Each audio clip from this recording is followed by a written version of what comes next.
Hello everyone, welcome to COMP359, Design and Analysis of Algorithms.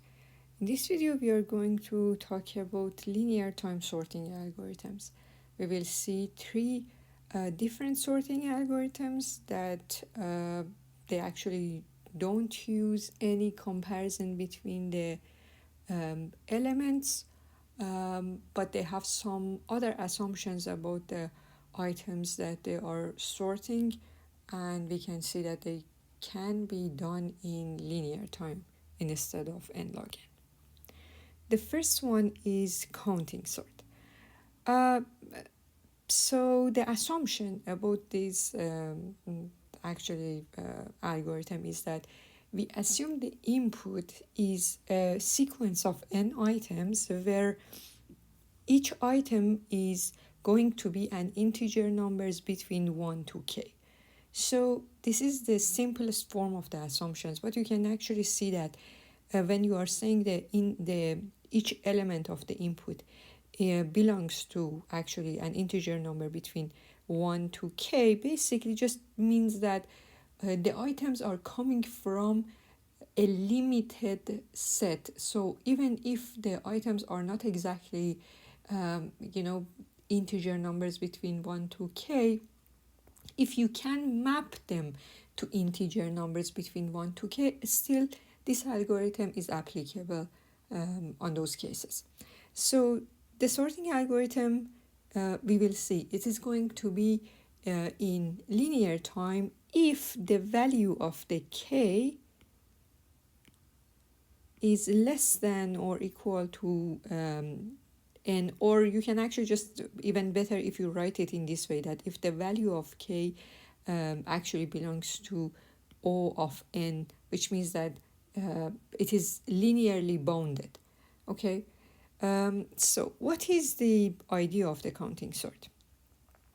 So the idea here is that because the items are coming from integer items in this set, a limited actually set, we wanted to actually in fact find the rank of each item and then use that rank to find the correct position of the item in the sorted order. So for example, assume if for example the rank of an item, we found it that the rank of the item is 18, so you put it at actually position 18, right? So the idea of this sorting algorithm is that we try to find out how many items are going to be smaller than this item, and then use that to find actually the correct position of this item in the output. So the full algorithm is written here. You might actually find it a little bit difficult to get what it is doing, but I'm going to go over this algorithm step by step to show you what this one is doing. Note that here, in addition to the input, which is an array of size n, I also use two other actually arrays, an array C, which is of size k. This k is exactly actually coming from the assumption of the input, that is all the items are coming from integer items between 1 to k. So the size of the k, the value of the k is going to be the size of this array C, which is kind of some additional storage that we will use it during the sorting, and a final array B, which we put the final sorted items inside the array B. You can see that we return the value, the array B, at the end. So the input is A and the output will be actually stored at B. So what does this algorithm do? So at first, what we do is just initialize the array C to 0. So we put 0 inside all of the actual elements of C. You can see that this is going to be actually the first loop in the algorithm. Then in the second step, what we will do is we try to find the number of items.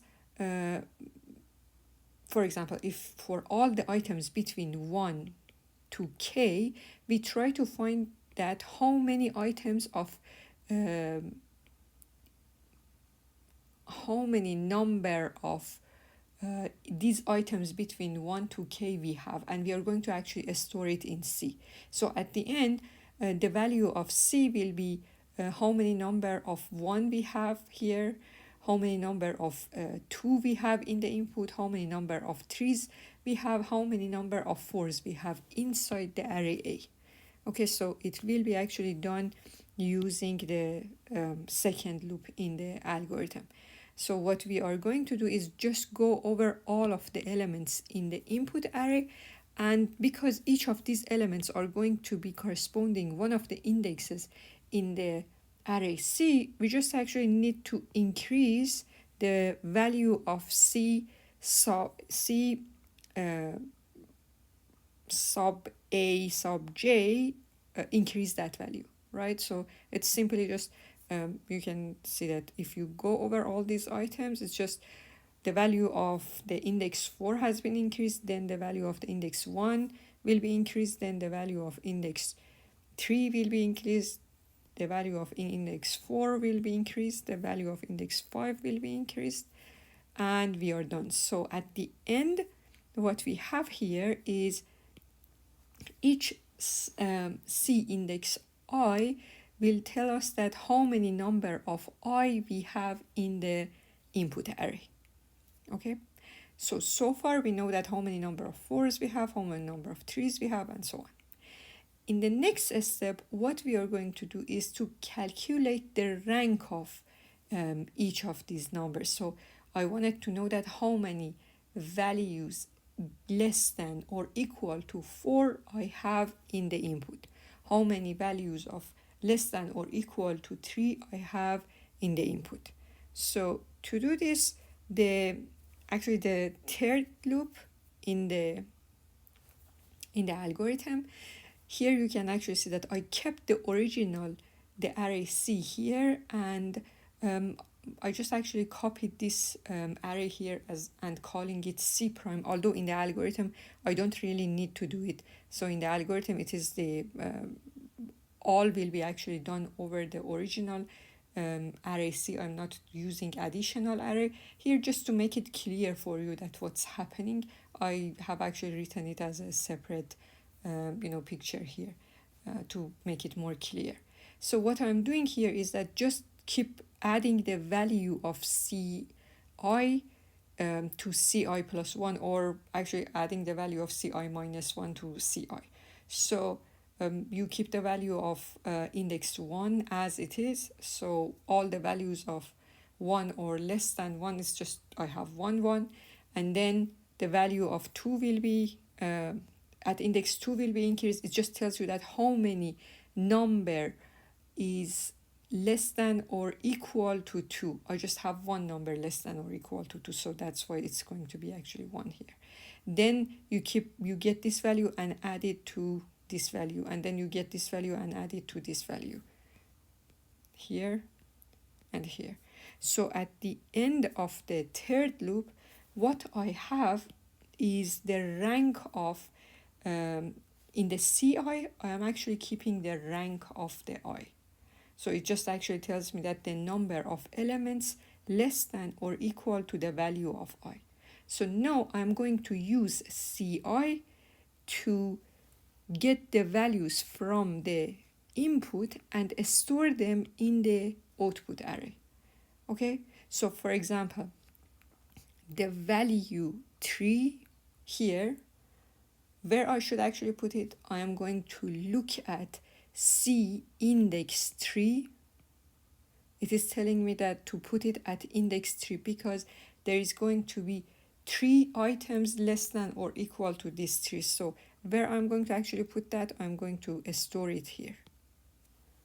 Okay, so there is one thing here, that after you get that value and store it in the actually correct rank of it, what you need to also do is decreasing the value at inside the array C. So here you can see that I'm actually going in the last loop, I'm going from the last index downward, and for each item in the input, I'm taking that item, checking its rank, based on the rank, store it in that specific actual rank, and decrease the rank. Decreasing the rank is really important here because you wanted to make sure that if there is some duplication, so if there is another tree, later on the next time that you check tree, the rank of it should be updated because the next tree should be stored here, not in the index tree again, right? So this is actually the reason to decreasing the value at the values in array C. So I'm actually storing 3 at its actually rank, and then the next value is 4. What is the rank of the 4? It is going to be 5, right? So here actually it is. So 4 will be actually stored at its correct rank, and then the value, this value needs to be updated as well, so it will be actually decreased. So now you can see that this one has been decreased as well. The next item is 3. Then you look at the rank of the 3. What is the rank of the 3? The rank of the 3 is here, right? 2. So this new 3 will be actually stored in this rank. Here it is. Okay, and then you actually update that rank as well. And you continue. The next item is 1. What is the rank of the 1? Here it is the rank of the 1 at the next 1. You store it here and you update the rank as well. And then the last item is 4. What is the rank of that? It was 4, so it will be actually stored at its correct rank, and you are done. So you just went through all the items from the end of the input. For each item, based on the rank of that, you store it in the correct position in the output, which is array B. So array B at the end has the sorted version of the input array. So a couple of actually points about the counting sort. Can you tell me that what is going to be the time complexity of this sorting algorithm? Just you can pause the video, check it, and then actually do your calculation, then check the answer with me. So I have a loop here, so that's going to actually be of O of k. This one is O of n. This one is another actually simple loop, so that's going to be O of n. And the last one is also, this one is going to be O of k, and this one is going to be O of n. Okay, so in fact, if, remember, our assumption was that k is going to be in O of n, or simply the assumption here is that the value of k should be a small value. Otherwise, the counting sort is not going to be an efficient sorting algorithm. And if it is the case, if k is in O of n, I can say that the total time complexity is going to be linear. Or you can actually simply write it as O of n plus k to make it more clear that whatever is going to be bigger between k and n, that's going to be the dominant term. So that's why I'm keeping both of O, n and k in this actually term. So usually we write the time complexity of counting sort as O of n plus k, here just to show that the value of k is going to matter, and if it is bigger than n, that's going to be the dominating term. One important thing about the counting sort is that counting sort is going to be a stable sort. The reason is that if you actually just go back to and check the example that we did, for example, if I have a couple of copies of the same value, the order of them will be actually preserved. So because, the reason is that you go through the items from when you were actually checking the ranking and copy the values from the input into the final output array, we went through the items from the right to left, from the end of the array. That's why when you actually see the first copy of any of these items, you will put them later in the in terms of the indexes in the output. So here this copy of the 4 is coming actually first before this copy of the 4, or here this copy of 3 is coming before this copy of the 3. Okay, so we just actually made sure that the counting sort is an stable sort. And this is important because usually counting sort is going to be used as an auxiliary sort in other sorting algorithms. The next sorting algorithms that I'm going to talk about is Radix sort, and especially in Radix sort, we use counting. You can actually use any stable sort, but usually counting sort will be used because counting sort is going to do in linear time, right? So we just wanted to actually keep it in linear time. Here I have actually an example of showing you that you don't really need to have your input to be exactly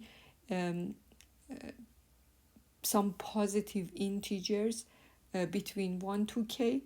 You can actually do it over any input that then all of the items in your input array are coming from a distinct set that set can be actually mapped to the items between, for example, 0 to k minus 1 or 1 to k. Here, for example, is just asking you that, for example, if I have an array of n items that I know that all of those items are going to be between -1 and are coming from this set at -1, 0, and 1, how can we actually sort them instead of using merge sort or quick sort or any n-log n sorting algorithm? Instead of that, you can actually map these numbers to the numbers between for example 0, 1, 2. So this is coming from actually a specific set, very actually useful to use the counting sort. Then you can actually use the counting sort, and so whenever you see that your items are coming from a limited distinct set of items, you can apply the counting sort. So the next sorting algorithm is Radix sort. The assumption in the Radix sort is that we are sorting a set of n items that each one is a number with at most d digits, so one assumption over this one, and each digit is digit is going to be an integer number between 0 and k. Okay, so in fact there is going to be two restrictions here. So the maximum number of digits for these numbers is going to be d, so there is going to be actually some restriction over that, so you know that how many digits at most you are going to have for each number, and then each digit, the range of that is going to be between 0 and k. So for example, you have a set of integer numbers that you know that at most they are going to have 4 digits, right? And all of them are decimal numbers. So each digit is going to be between 0 and 9, right? And note that the range of the digits can be different. So for example, you can have some numbers that the digits are going to be, for example, hexadecimal, between 0 and 15. So this range can be actually, it's not supposed to be always decimal, it can be anything. Although in the example that I'm going to show you, I'm going to use decimal because it's more easier to understand. right? So the digits, the range of the digit can be actually anything. As far as it is fixed, it can be actually anything. So based on this assumption, what is the idea? The idea is that we are going to sort the items, the numbers, based on the digits. So we first we are going to actually sort them digit by digit, let's say it in this way. And we are going to sort starting from the least significant digit to the most significant digit. And the very important point here is that we need an auxiliary sort to sort the digits using an stable sort. So let me actually show it to you. Assume that I have this set of numbers. You can see that all of them are going to have at most 3 digits, right? Even if I actually had some other numbers, like for example, 72, I can put it in this set because I can simply just put 0 as the last digit, right? So it's not going to actually make it any different. At most, the number of digits. So the value of d in this case is going to be 3. So all of these numbers are coming from are going to have at most 3 digits.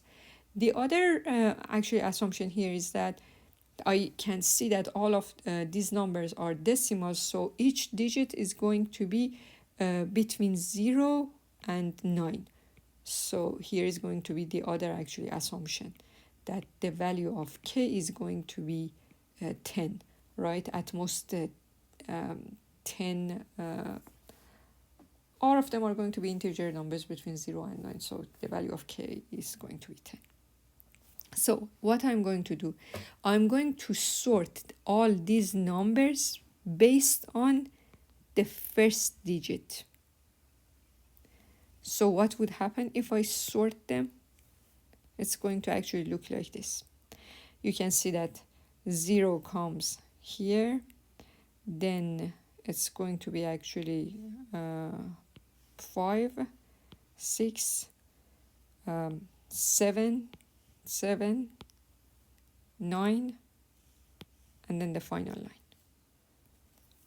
Okay, so I sorted the whole number, but just based on the value of the first digit.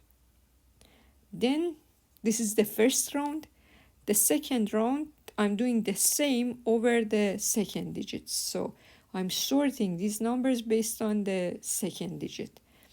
You can see that based on the second digit, so this one is going to come first. This is 2. This is 2. This is 3. This is 3. 5, 5, 5. Okay, so you sorted the whole numbers just based on the second digit. And the last step is that you sort the whole numbers, the set of all the numbers, just based on the last digit, the most significant digit this time, right? You started from the least significant until to the most significant. And in the last step, you can see that, okay, this is going to be 3, right? 3, then 4, 4, then 6, 7, and 8. Now you can see that the auxiliary sort that I used it to sort the numbers based on that specific digit, it is important to be stable. Why it is important to be stable? Because you can actually here see that, for example, here I have 2 different numbers that the last digit of them is 3, right? So if the sort is not stable, what would happen?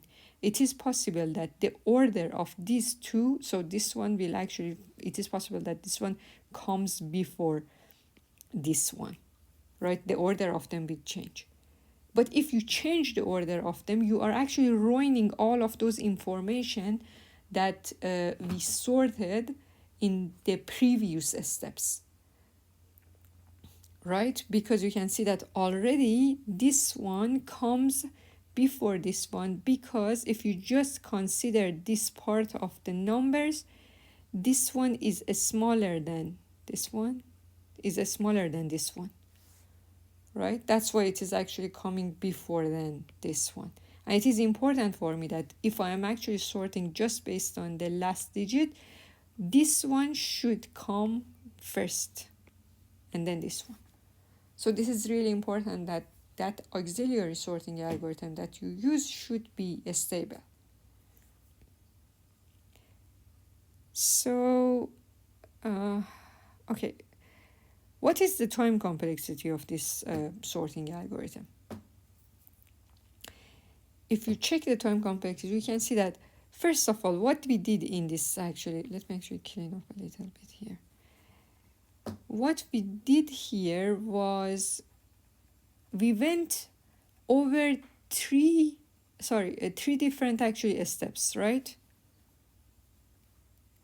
We sorted based on this digit, and this digit. We had at most d number of digits, so d rounds of sorting. In each round, we are sorting how many items? N numbers, right? And what is the cost of that? Just assume that here I am using the counting sort. So what was the cost of the counting sort? The cost of the counting sort was n plus k, where the value of k was that assumption over the items, right? That all the items are coming, or the numbers are coming from a set between, for example, 1 to k, or between, you can actually just write it as between 0 to k minus 1. Okay, this is that assumption. What is going to be the value of k here? In this example, the value of k is going to be 10, because this is a decimal, actually. All these numbers are decimal, right? So the value of k is going to matter. So how many rounds of sorting we did? D. So what would happen is I just need to multiply d inside this, d number of counting sort, that the cost of each one is n plus k. So in total, I can write it as d plus n, dn plus dk. This is going to be the cost of the sorting algorithm, that I have actually write it in this way. I'm going to have d passes over n numbers. The cost of each pass is going to be O of n plus k. D number of passes in total is going to be O of dn plus dk. So we can actually see that we should have this actually assumption that the value of d is constant, so it could be actually negligible. The value of k should be actually bounded by n, right? So it's going to be linear. So in total, at the end, it's going to be linear. Although you should keep it in this form for yourself. This is more actually accurate, because the value of d and k would matter only if I have this assumption that d is constant and also k is bounded by n, then it is going to be actually converted to linear. So only in this case, radix sort will be linear. If you don't have this assumptions, then it's not going to be linear. Here I have a very interesting example as well to use the radix sort. Assume that I'm going to sort 1 million numbers, that each one has been sorted inside some variables of 8 bytes, or for example 64 bit. bits, right? So each of those 1 million number has been actually stored in a variable of size 8 bytes. So for example, you can actually just assume it's a large integer. So what can we do for sorting these 1 million numbers? What is the best way to sort these 1 million numbers? So clearly the idea here is that to use the Radix sort, but it is a little bit tricky. So the point is that each of these, the total number of items that we have is 1 million, so this is going to be n, right? And each one has been actually stored in, you can actually assume this is going to be one number, one binary number with, for example, it's going to be actually a binary number. In that case, the value of k is going to be 2, and the number of digits is going to be 64, right? So what if I just actually apply the Radix sort in this way, that I considered a number with 64 digits, all the numbers to be of 64 digits, and they are going to be binary numbers. So in that case, that O of n plus, that was dn plus dk. Let's see that what would happen to this. If you just forget about, the details of the implementation and the constant that will be multiplied to this, let's just see that what will be actually the value of this, comparing to, for example, if I used a regular quick sort, that's going to be n log n. Okay, if I do this, the value of d is going to be 64, right? The value of n is going to be 1 million, and the value of k is going to be 2. So if I just check dn plus dk, the result of this one is going to be 64 million, right? Actually plus 128, which is negligible. So, but it is going to be 64 million. Compare it with n log n. If I actually have just the cost of n log n, forget about the constant that will be multiplied because of implementing the full algorithm.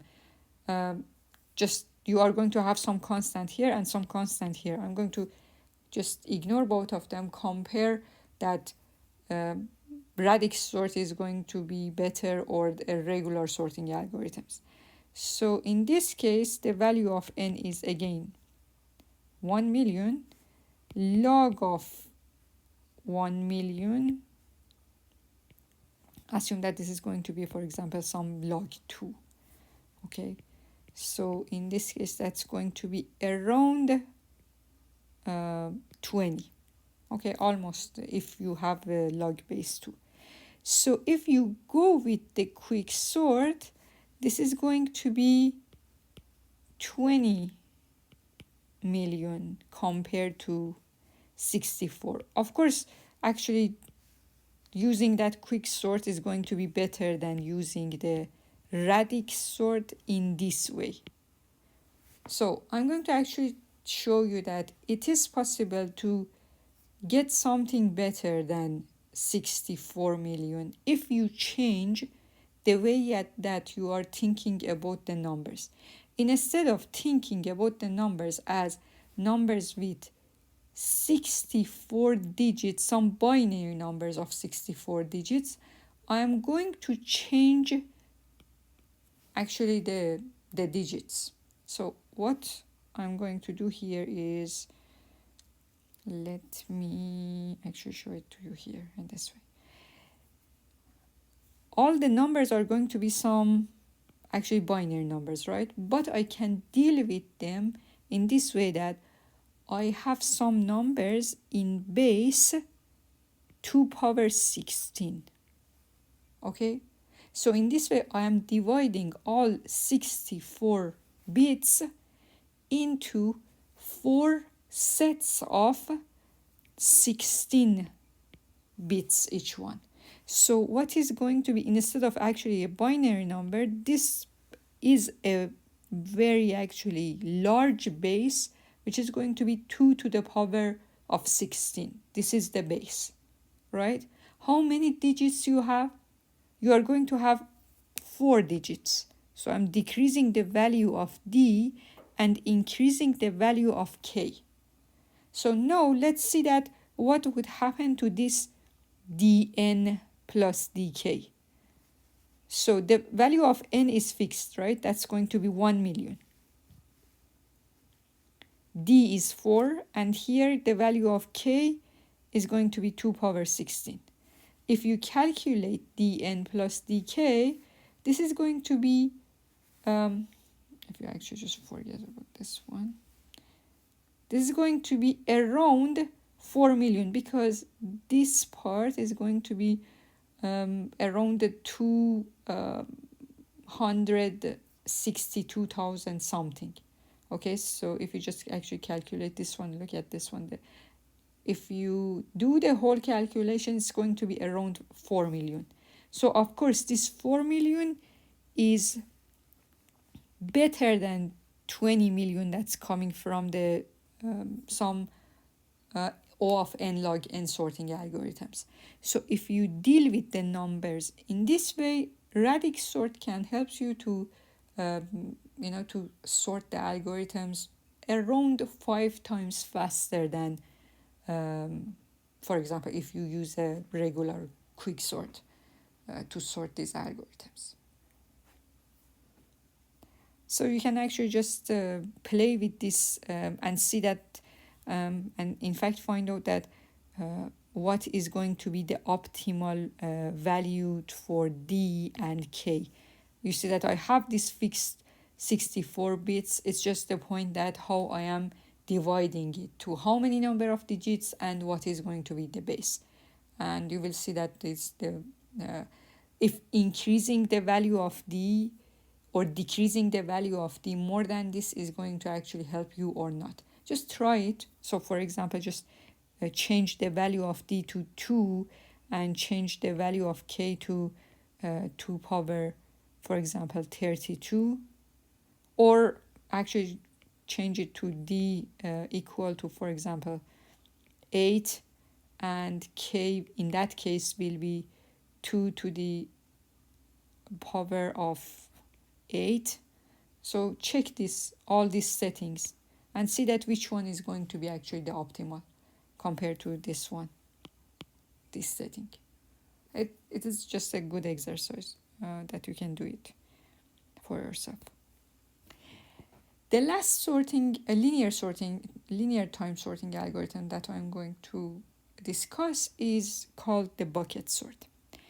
Here the assumption for us is we have n items that n numbers that we wanted to sort, and we know that all of these n items are coming have been actually generated using a random process that uniformly generates some actually numbers between 0 and 1. So all the numbers are not supposed to be exactly between 0 and 1, but they can be mapped to this interval between 0 and 1.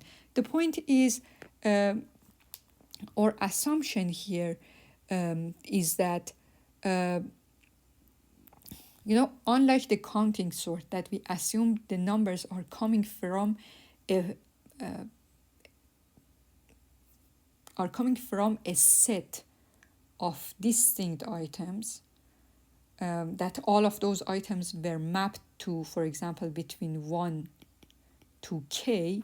Here the numbers will be mapped to an interval, and these numbers has been generated using by a random process that distributes the elements uniformly, so and independently. This is very important.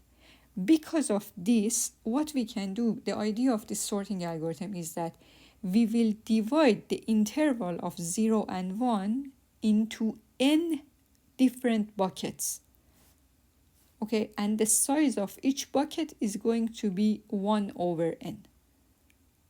Okay, so it's just like you have the interval of 1 is, for example, 0 to 1, and you are actually dividing this interval to n intervals, and the size of each interval is going to be 1 over n. Okay, then what would happen is that we created a linked list for each of corresponding to each of these intervals, and all the items that actually map to each of these, all the items which are between any of these smaller intervals will be stored inside those actually linked lists. And then we can actually sort the items inside each of these intervals, inside each of these linked lists. Let me actually show it to you over an example. So for example, I have all these numbers that you can see that they have been actually mapped between 0 and 1, the interval of 0 and 1. And what I did, how many items I have here? I have 8 items. So I have divided the interval of 0 and 1 into all the intervals between each of the size of each interval is 1 divided by 8. That's going to be actually between 0 to 25, right? This is going to be the size of each interval. So all the items which are less than 0.125 will be mapped to 0. I don't have anything. All the okay, I did actually a mistake here. I don't have 8 items. I have 10 items. I just misread it. Yes, this is going to be actually 10 items. So the size of each interval, that was way easier than 1 over 8. So that's going to be the size of each interval is going to be 0.1, right? And what I'm going to do is just converting all of these numbers to the corresponding interval. So here, for example, for this interval, I have nothing. I have 0 number of items here. I have 2 numbers actually mapping to this interval, 3 numbers mapping to this one, 1 here, 0 here, 0 here, and so on. And then I'm sorting each of these linked list, the items inside the linked list. Sort this part, sort this one, sort this one, this one, this one, and then just concatenate them, right?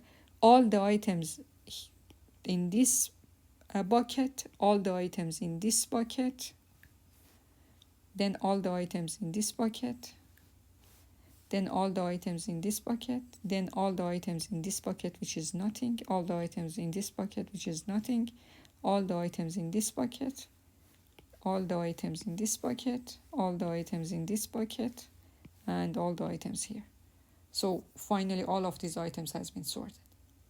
So you can see that here we have used the insertion sort to sort each of these buckets. And the cost of the insertion sort, we know that that's going to be n square. But remember, there was an assumption about this sorting algorithm. And that assumption was that all the items has been actually generated using a random process that uniformly distributed the items between 0 and 1. And because it has been uniformly distributed, uniformly generated using a random process, almost in any of those buckets, there should be 1 item. Or even if there is going to be actually more than 1 item, that's going to be constant, a limited, a very small number of items, so that we can actually consider it as a constant amount of numbers. So the cost of the insertion sort will be negligible, will be considered as a constant. So what's going to be the total cost? We can see that the cost of the applying insertion sort over each of the buckets is going to be considered a constant amount, that I have n buckets, so this is going to be in total linear. and this the total cost of the bucket sort should be linear. You can see that in this part I am distributing the items between n buckets, then I'm sorting each bucket, then I'm concatenating the buckets.